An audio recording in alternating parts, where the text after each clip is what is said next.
Já, velkomin í Hina Reykjavík. Við erum hér með efsta fólk á lista í Reykjavík, Daniel og Sönnu. Og við ætlum aðeins að taka stöðuna, það er 50. á morgun og föstudagur og svo verður kosið á laugardaginn. Þetta er búið að vera stutt og snörp kosningabaráttu og mig langar að spyrja, hafa sósíalistar lagt eitthvað nýtt til þessara kosningabaráttu? Já, algjörlega. Sósíalistaflokkurinn hefur komið með hávara kröfum að færa valdið til fólksins. Það er náttúrulega bara ekkert sem hefur tíðkast hingað til það, því að flokkarnir sem hafa verið í borgarstjórn hafa verið að þjóna auðvaldinu og þar af leiðandi vilja ekkert halda valdinu hjá okkur, að hafa vald hjá okkur. Og svo er náttúrulega til dæmis hugmyndir okkar húsnæðisfélag, byggingafélag til að leysa húsnæðiskrepuna. Þetta er kannski ekki nýtt í heimsögunni en hér á Íslandi þá er þetta ekki eitthvað sem hefur tíðkast síðastliðin fullt árum, ný frjálshyggju árum. En hafa hinir flokkarnir tekið upp eitthvað kröfum? Verkamannabústaðakerfi, við hefum heyrt aldrei talað þar. Þú veist ekki allir eiga það? Já, en við tölum með svona stærri pensli og tölum bara að auka félagslega úrræði í rauninni til að bara vinna gegn þessum markaðsöflum og það er kannski aldrei sem við hefum komið með inn í þessu umræði. Eru hugtökin og orðræðan sem við notum að við segjum bara beint út auðvaldið og þeir sem ganga erinda þess eru andstæðingurinn, þannig við erum óhrædd við að segja það og eins og í viðtölum þegar við erum kannski spurð með hverjum við viljum vinna þá segjum við það er bara hreint út, við erum ekkert að dansa í kringum þetta og byrja á einhverju svona já við viljum vinna með öllum sem geta unnið með okkur, þú veist við getum ekkert unnið með auðvaldinu, þau hafa engan áhuga á að leysa húsnæðiskreppuna, þau vilja bara græða. Hafa engan hag af því að leysa húsnæðiskreppuna. Og eru það að segja það að arftakar innan sósíalísku flokka, VG og Samfylkingin, líti ekki svo á að auðvaldið sé andstæðingur almennings? Þau eru náttúrulega bara gjörsamlega gjaldþrota þegar kemur að sósíalísku rótum sínum, sko. Og með hvernig þau tala þá er það ekki þeirra skoðun að auðvaldið sé óvinnurinn, sko. Þau eru að vinna með auðvaldið? Já, algjörlega og eru náttúrulega bara komin í þannig stöður í samfélaginu okkar að þau eru að bara verða auðvaldið. Það er bara þannig. Þannig að ástandið á húsnæðismálunum í dag er svona vegna þess að stjórnvöld hafa unnið með auðvaldinu en ekki með fólkinu, er það að segja það? Já, algjörlega. Og lausnin er hver? Það er að vinna með fólkinu raddir þegar komast á borðinu og við ætlum að taka völdin af því við vitum hvað það er sem þarf að leysa þannig að nú erum við bara með þá kröfu og göngum bara beint í það verkefni núna. En ætlið þið að leysa það eða ætlið þið að draga fólk á borðinu eða hvernig virkar þetta? Sko, í fyrsta lagi þá þurfum við að leysa húsnæðiskreppuna með því einhverjum svona drastískum stórum verkefnum eins og til dæmis að stofna byggingafélag og leggjast bara í rosalega stóra uppbyggingu. Það vantar þúsundir íbúða til að koma vestsetta fólkinu í Reykjavík undir þak. Og síðan eru aðrir hlutir sem hægt er að gera eins og til dæmis að liðka fyrir stofnun samvinnufélaga og þannig að fólk geti tekið sér saman að byggja og þú veist allt þetta. En það sem við þurfum að gera, númer 1, 2 og 3, það er að byggja og ekki útvista. Við þurfum ekki verktaka. Við þurfum ekki bíkó, við þurfum bara byggingafélag sem flytur inn byggingarefni, sem byggir húsin og síðan sem lætur fólk fá húsin. Við þurfum ekki alla þessa milliliði. Sko. En ef ég þekki íslenska stjórnmálaumræðu rétt þá er kemur spurningin, en hvað á þetta að kosta og hver á að borga? Ríka fólkið, við þurfum bara útsvar og skatta frá þeim og með svona nýfrjálshyggju tímanum og væðingunni og fjármálavæðingunni sem átti sér stað þar að þá eru tekjur hinna ríku fjármagnstekjur sem bera ekkert útsvar ólíkt launatekjum. Þannig að hinni ríku og valda miklu eru ekkert að greiða til samfélags hlutfallslega á við almenning og við þurfum náttúrulega bara pening frá þeim til að byggja upp velferðarkerfin, til að byggja upp húsnæðiskerfi fyrir alla og þau náttúrulega að nýta þjónustuna þannig að þau þurfum náttúrulega að greiða líka eins og við hinn. Þó svo að þið verðið kosin í borgarstjórn þá hafið þið ekki vald til að breyta þessu. Það er Alþingi sem setur lög fjármagnstekjuskatt. Vissulega, en borgin getur sem áður pressað á Alþingi og við erum fjöldahreyfing og við erum bara rökrétt framhald af verkalýðshreyfingunni og við höfum alveg, ef við stöndum saman þá hefur við ótrúlegt bolmagn til að ýta á og hafa áhrif. Sko. En þetta snýst allt samstöðu. Við þurfum að standa bak í bak, öxl í öxl. Ok, en þið hafið líka lagt áherslu á að hækka lægstu laun. Vissulega. Og hvernig ætlaðu að gera það? Með einu striki. Bara við getum byrjað þar.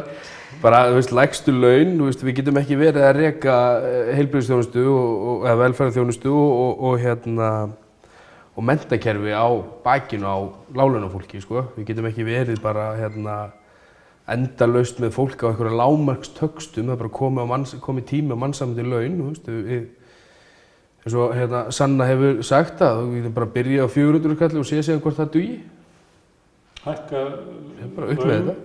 Innan lægstlaunu sem að vinna hefur ekki upp í 4.000 krónur. Já, og sé til að byrja með, sem sjáum við hvort það virki. Og líka, hvers konar kostnaður það líka fyrir samfélagið ef við viljum fara út í peningahliðina á þessu? Ég meina það rándýrt að vera að halda fjárhagslega utan einstaklinga sem að bugast andlega undan launum sem að duga bara ekki fyrir helstu nauðsynjum og við viljum ekki koma fólki á þann stað að það sé bara brotnundan álagi því að launin dugi ekki fyrir húsnæði og fæði og klæði.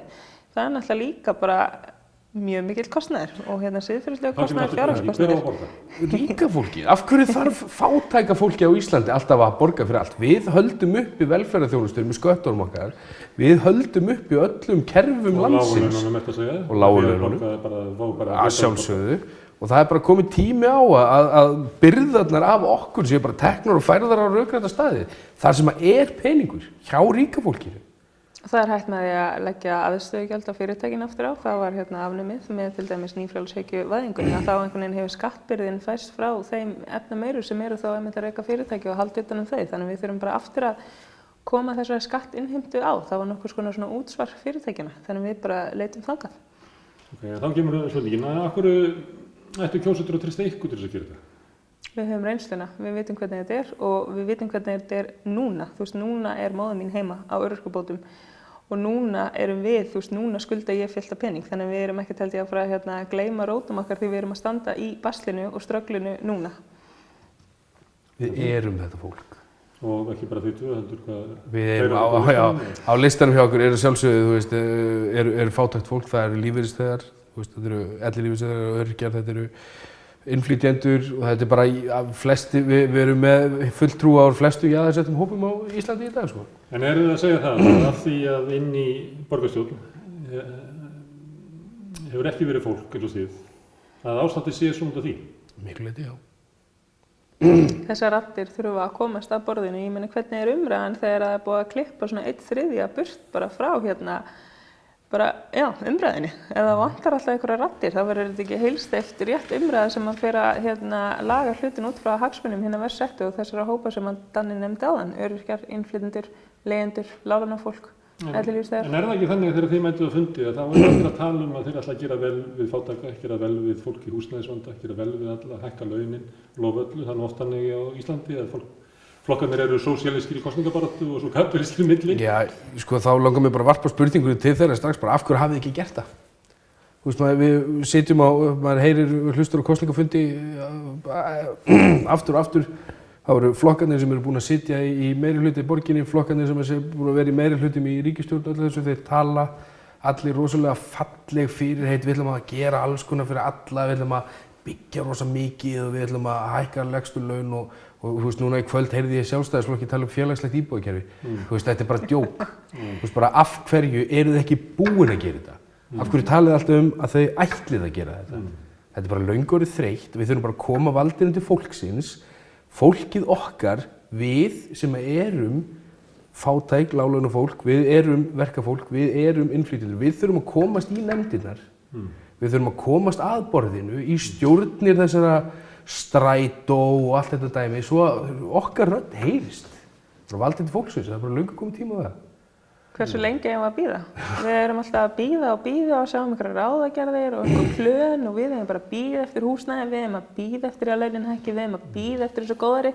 Það hefur bara ekkert komið, þannig að núna ætlum við bara að bara taka völdin. Nú hafa heyrst svona raddir, ég veit ekki hvað það verið fundum og svona, en maður heyrir þetta svona á Facebook þegar sósíalistar að halda þessu fram að hinnir kúuðu verði að komast að völdum og þá kemur svar tilbaka sem að segir svoleiðis eitthvað þá verður ég hafði eitthvað móti í svona menntun eða fólki sem að gengur vel á ekki veluna það með því að fá góða stöður og ráða miklu. Ætlið þið að, er þetta svona andverðleika kerfi að koma hinum fátæku og kúuðustu og hinum verstsettu í bestu stöðunar? Sko, hvað séu þessu? Já, við höfum ekkert á móti menntun, augljóslega.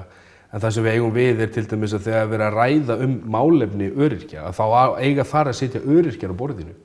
Og við erum ekkert að tala að taka út menntað fólk, eins og við getum haft, segjum svo við séum með nefnd sem 10 manns og þá ættu að vera 6 öryrkjar og 4 kannski menntaðir sem hafa lært þetta, en staðan hefur verið í nefndum og öðru á Íslandi að það ekkert, það er bara stjórnmálafólk sem situr þarna, sem ekkert endilega menntað, ekkert eitthvað sérs menntað á þessu sviði og eða jafnvel bara Jói frændi sem vantaði vinnu, Sama hversu mikið þú ert að fara að lesa þér til fátækt í einhverjum fræðigreinum eða skýrslum eða bókarköflum eða fleiri bókarköflum og þá ert ekki að fara að vita nákvæmlega hvernig fátækt virkar fyrr en þú ert ekki búin að borða kannski almennilega í nokkra daga, fyrr en þú ert búin að leita að klinki allstaðar heima þér, fyrr en þú ert búin að hjóla með alla flöskurnar í meðræstisnefnd.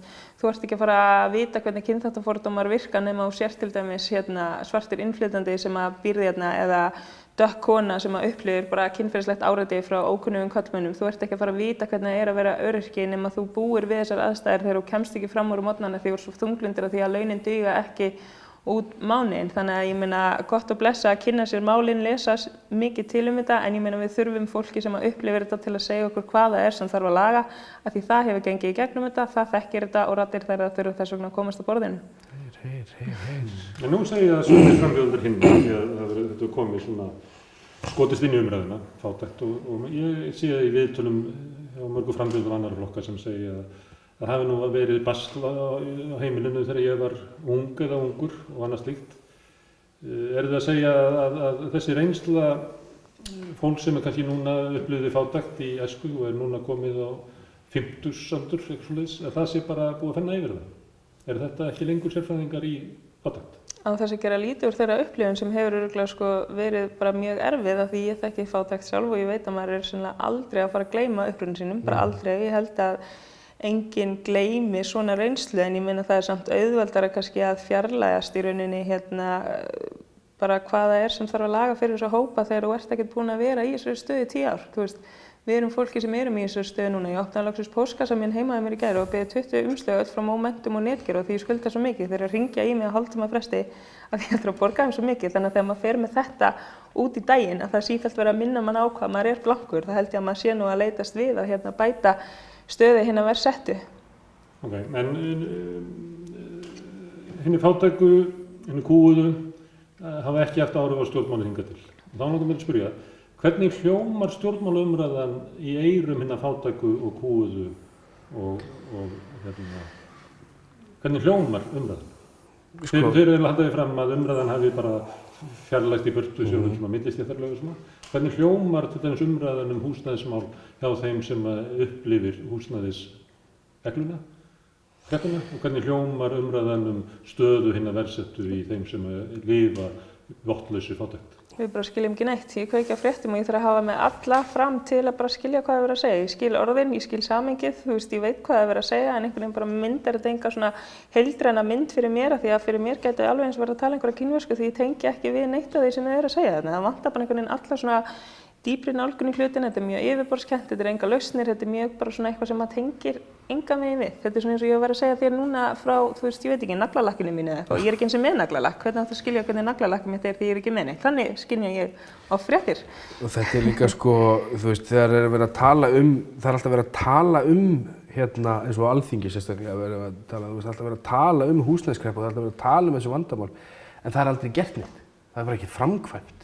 Og það er líka að tala niður til okkar í rauninni, eins og með hugtakinu þeir sem að minna mega sín. Ég veit að fólk meinar ekki dýlt með þessu, en þú veist, minna mega sín, hvað er það að gefa til kynna? Við þurfum einhverja vorkunn, að það þurfa að hjálpa okkur, að það þurfa að bjarga okkur, þú veist, við erum ekki einhver grey, skilur við erum í slæmri stöðu og það þarf bara að laga hana, en það þarf ekkert, við ætlum ekkert að þiggja einhverja ölmusu frá einhverjum kapitalistum sem ætla að gefa okkur brauðmæluna sína. Við viljum bara fá allar brauðsneiðarnar. Takk fyrir. Það sem þið eru að lýsa núna er að þið upplifið ykkur í neðri lögum samfélagsins í lágstétt og upplifið samfélagið í sér stað í hástétt eða millistétt. Þið eru að lýsa samfélagi sem sundur skorið af stéttaskipti. Algjörlega, það bara þannig og eins og maður horfir át í dag, eins og maður vinnur baki brotnu, ég að vinna til dæmis 9 tíma á dag og staðan bara svo og ég horfi ekkert fram á það að ég mun eitthvað hækka í launum til dæmis, þetta ekkert, ég veit það ekki, eins og hvernig ég orða það, eins og núna ég til dæmis með barni á dagmömmu og ég upplifa það að mér finnst svolítið eins og sem verið að reyna að halda niðri fólki sem ung börn. Ég borga 85.000 krónur á mánuði til dagmömmu, aukalega við allt annað sem var til staðar þegar peningandi dugðu allan mánuðinn og þetta gerir bara það að verkum og það má ekki koma nema bara einhver smá stytt í götuna og þá hrassar maður bara og maður missir allt upp fyrir haus. Það bara markvisst verið að halda manni niðri með bara lélugum kerfum sem búið að grafa undan og öllum góðu kerfunum sem við áttum. Það búið að taka þetta allt saman. En heldur þú, af því að ég veit að þú ert í stjórn Eflingar, heldur þú að þetta sé svona almenn tilfinning þeirra sem að tilheyra þessum hópum sem eru svona kúgaðir, að þeir lifi í samfélagi sem að raunverulega þeir hafi ekki aðgangað? Það rosalega mikið. Maður, í baráttunni sem við áttum, í kosningabaráttunni fyrir Eflingu, þá töluðum við rosalega mikið af fólki og fórum á rosalega marga vinnustæði og þar heyrir maður alltaf það sama. Fólk að vinna langa, erfiða vinnudaga, oft í fleiri en einni vinnu, einfaldlega til að ná saman endum og síðan eru ákveðnir flokkar sem að leyfa sér að tala að við þurfum að gera skemmtilegri borg. Það bara ótrúlega stór hluti Reykjavíkur sem hefur bara ekki möguleikann að taka þátt í þessum skemmtilegu borg. Við vinnum baki brotnu allan daginn og sem kemur heim, þá kemur fjölskyldulífið, maður bara, ég kem heim beint í lætin, maður bara tækla þetta, græja krakkan í bað, elda og síðan loksins svæfir maður þau. Ég ég og konum mínum ekkert eitthvað ógeðslega fersk klukkan 9 á kvöldin að fara að kíkja í leikhús eða eitthvað, það ekkert í boði, maður bara útkeyrður endalaust og eina sem ég sé fram á það að ég muni brenna út á endanum í starfi eingöngu til þess að geta farið í virk svo ég geti haldið áfram. Þetta ekki, ég veit ekki, þetta ekki framtíð maður. Og heldur það sé almenn upplifun fólk sem í láglaunastéttum? Þetta það sem við höfum heyrt. Fátækra eftirlaunaþega eða fólk á eftirlaunum, öryrkja? Þetta það sem ég upplifi, þetta það sem Sanna hefur upplifað. Þið upplifið að aðrir upplifið þetta líka? Þetta það sem að fólkið á listanum okkar upplifir og þetta það sem allir sem við höfum talað við, bæði eins og ég tala kosningabaráttunni fyrir Eflingu og núna í þessari kosningabaráttu, það allir sem við tölum þeir tala þetta. Það bara allt og mikið álag fyrir allt og lítið. Þeir tala brotið samfélag. Brotið samfélag. Og hvernig eigum að gera borgina skemmtilega, við erum bara heima að bugast. Þetta einmitt með fréttaumræðuna. Það verið að tala eitthvað svona ógeðslega gaman og við ætlum öll að fara út að hjóla og tína blóm saman. Hvernig á maður að gera það þegar maður að stimpla sér kannski inn í þriðju vinnuna? Og ykkur finnst þetta ögrun bara og næstuð í dónaskapur við fólk sem í ykkar stöðum, hvernig umræðan Já, algjörlega. Og síðan eins og, mér langar bara, ég ætla að leyfa mér að segja að þegar stærstu baráttumál eða kosningaloforð flokkana fjalla það að setja einhverja götu í stokk og að búa til borgarlínu, ef að það í alvörunni það sem þú brennur fyrir, að þá, ég verð bara, maður verður bara móðgaður, þetta í alvörunni, það eru þúsundir úti sem eiga ekki almennilegt húsaskjól, fullt af fólki sem býr fyrir ofan einhver verkstæði, að leiða einhverja skápa og tugi, jafnvel 100.000 og þau ætla bara að tala það að grafa niður götu sem nýbúið að gera upp. Þarna erum við búin að villast heldur betur af leið, af því þetta ekki það sem að pólitíkin snýst þetta ekki það sem að við meinum þegar við ætlum að bæta samfélagið okkar, við ætlum ekki að einblína á einhverja hluti sem að bæta ekki lífskjörin. Lífskjörin þurfa að koma af stað og ég held við hefum gert alveg slatta mikið að koma þeirri umræðu á dagskrá en við ætlum að gera meira en að koma umræðin á dagskrá og vonast til þess að einhverjir svo kallar vinstriflokkar taki upp þessi mál. Við ætlum bara að taka valdið og bara sitjast við borðið og hanna borgin eftir okkar þörfum. Já, nú eru kosningar og þið eru auðsjáanlega sannfærð ykkar málstað og ykkar erindi. En hefur ykkur tekið það sannfæra einhvern annan? Já, fullt af fólki. Mikinn meðbyr, þú veist, það er mikið meðbyr og maður heyrt fullt af fólki hjá hinum og þessum sem hafa verið stuðningsmenn hinn og þessar frambóða, ótrúlegustu frambóða sem ætla að kjósa okkur til dæmis og við mælumst inn í skoðanakönnunum, við erum búin að mælast inn í hvað ekki 2 skoðanakönnunum í röðu núna, þannig að atkvæði til okkar er ekki atkvæði sem þú ert að fleygja út úr gluggann, sko. Öll kosningabaráttan okkar fór í rauninni fram á Facebook og í umræðum okkar við bara almenning þannig að okkur finnst þetta bara magnað að við séum að ná svona miklu fylgi og að fólk sé að tengja við það sem við erum að segja með við hvað kosningabaráttan er búin að vera stutt en ég meina það skilaboðin okkar er sem að bara almenningur tengi við. Þú veist, við erum venjulegt fólk, við erum ekki einhverjir pólitíkusar sem tölum einhverju snobbmáli, við tölum bara mjög eðlilega og við segjum bara hingað ekki lengra, bara burt með áhrif auðvaldsins á samfélagið. Herðu, ég þakka ykkur kennað fyrir, Daniel og Sanna. Þið hafið samfétt mig, ég er svona sósíalista. En ég þakka ykkur fyrir að hlusta og munið að kjósa á laugardaginn, það er mikilvægt.